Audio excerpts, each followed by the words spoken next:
Hi guys, today is another short video. I'm teaching you all how to make chapati, or how it's called sometimes roti. So we're starting off by adding some chapati flour, so make sure you have the right kind of flour. So it's a different flour used for chapati compared to like bread or baking or something.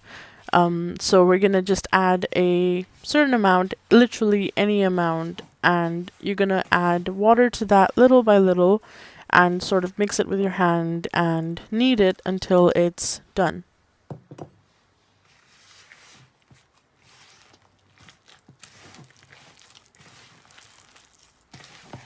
Please don't forget to wash your hands before you do this, because I don't think you wanna eat this when it's been under your nails and with your dirty hands, so please wash your hands.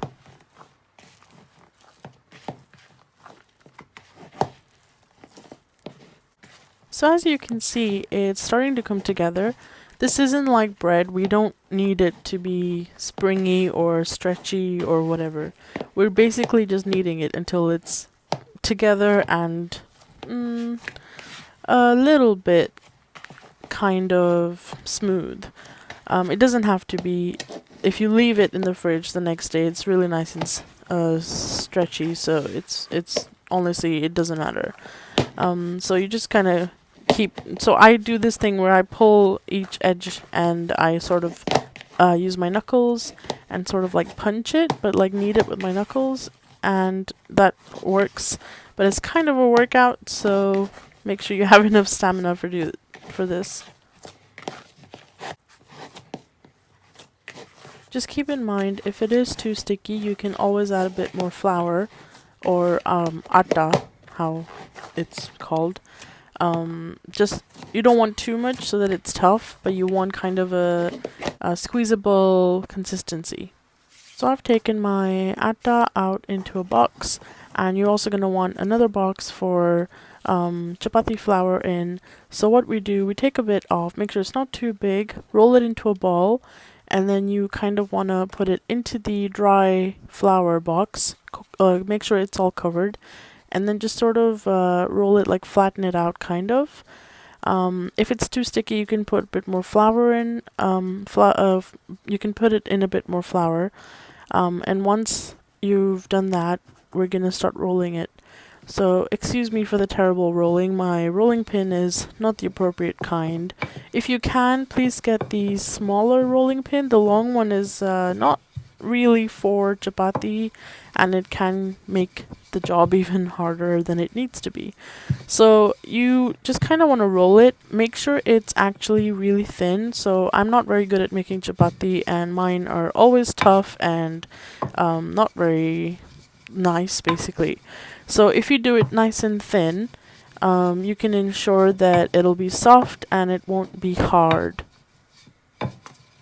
Keep in mind, if it gets too sticky, you can sprinkle a bit more flour on it. It's completely fine. But once it's rolled, we sort of put it in one hand and kind of do that. I don't know how to explain it in words. And then we put it onto the pan.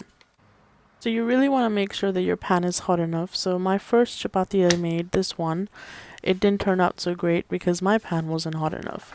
But you basically put it onto the pan, and then I'm currently rolling out my second chapati, and then we're gonna flip this once it's changed color a little bit. So as you can see, it looks a little bit different, and now I'm just gonna flip it. So this is the first flip. So normally, if your pan is hot enough, it takes just 3 flips for a chapati to get ready. However, this first one was absolutely terrible, so it required quite a few more flips. I'm just checking here if the other side is done, and you saw that it was still uncooked, so I just put it back. Even on video, you can see how hard that chapati is when I flipped it. That's what happens if your pan isn't hot enough. So the first one is always not so great. It's the same with pancakes. Like when you make pancakes, the first one isn't that great. But basically, I'm using that cloth to kind of press down. So if you press down and turn, it helps the air kind of go into the other areas. And a good chapati is one that is fully puffed up, because that's just, I don't know, that's just a sign of a good chapati, really.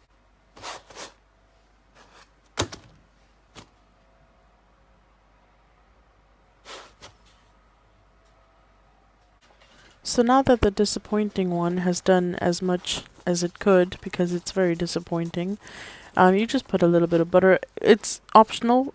If you don't put butter, it can be kind of dry. I sometimes like butter, sometimes don't. So just put a bit of butter and then take it off the hob.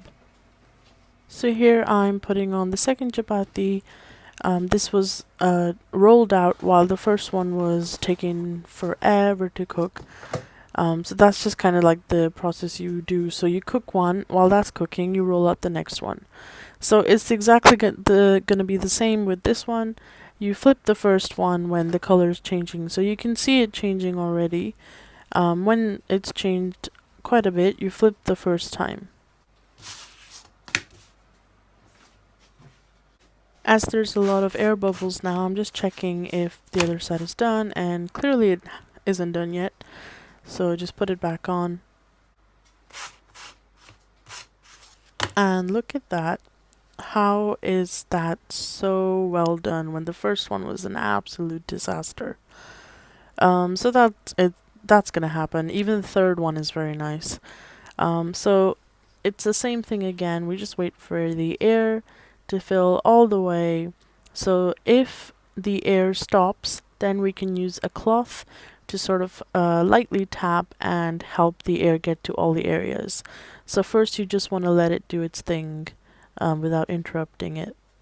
So now that it's done, I don't have to flip it again because this side is cooked pretty well. So once again, put the butter on it. My mom just puts the chapati in her hand and puts the butter on, but it's too hot, so I just like to do it on the pan, and I don't want to get butter on my fingers. So to put that on and put it face down onto the other chapati. And then we go into the third one.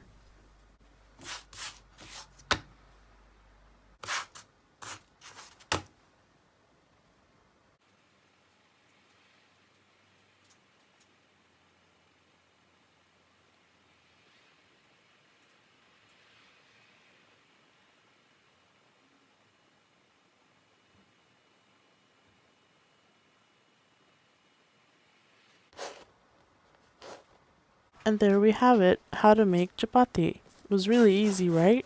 Let me know in the comments if you guys tried it out and how did it go. And don't forget to like and subscribe, and I will upload another video tomorrow.